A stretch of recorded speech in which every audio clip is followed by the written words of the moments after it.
There's this chart that's been going around, which you've probably seen, very good looking, but it's nonsense basically. And Ethan Mollick over on LinkedIn and has called it out saying, hey, come on, I'm a big fan of Ethan Mollick, and if you see me repeating what he says a lot, it's because I think he's generally right.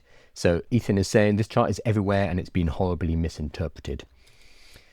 Yeah, we're letting things like facts and clarity get in the way of a chart, a good viral chart. So the chart itself has a big headline at the top which says where AI gets its facts, and the big number that people have been around is that 40% of the facts of of artificial intelligence come from Reddit. So 40% from Reddit, 26% from Wikipedia, 23% from YouTube, 23% from Google, down. 4.6% from Home Depot. Okay.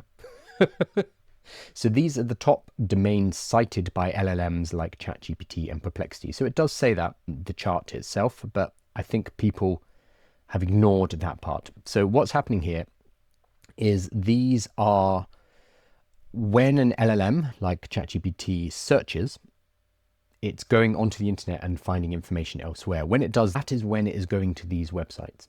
That is very different to where AI gets its facts.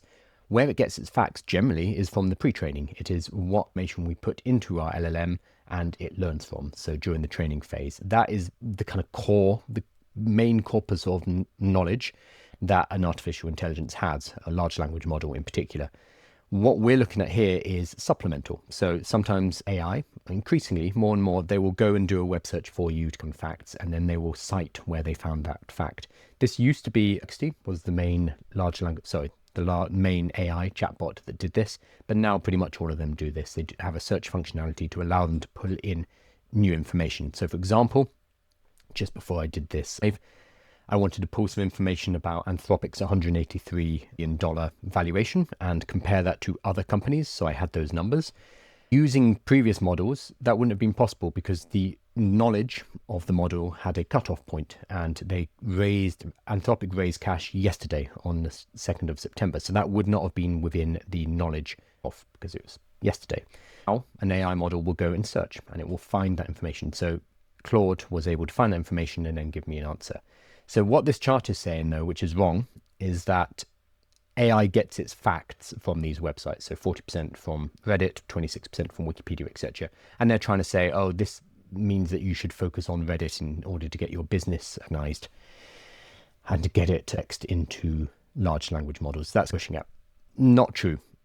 This is where large language models are getting their search results from. Different from where they're getting its facts, which is generally from the pre-training. So if you see this chart graph floating around and everybody getting excited about it, just be careful, because it's misrepresenting the facts, and they've at the bottom the subtleties of it. You will see this chart because it is absolutely everywhere, and like a lot of things in artificial intelligence, it is nonsense, unfortunately.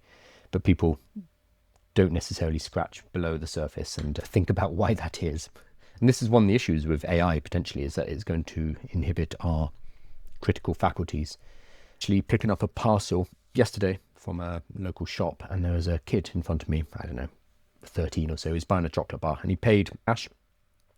The chocolate bar was 70p or something like that, and he paid with £1 at £1. Sorry for our non-British people, with £1, and the shopkeeper gave him back 30p change. So 100 minus 70 equals 30.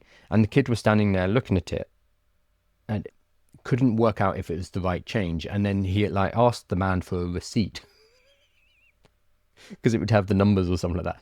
And the shopkeeper was like, "No, what are you talking about? Of course it is. You gave me £1. It cost 70p. I gave you 30. You don't need a receipt. Go on, get out of here." It's quite rude. But then in the shopkeeper were talking about the fact that people cannot do mathematics now or calculation. They cannot do calculation because we've been using calculators and using tools that mean that we don't need to practice that particular muscle. We don't need to practice that skill. I was in a coffee shop a few months ago and their till went down.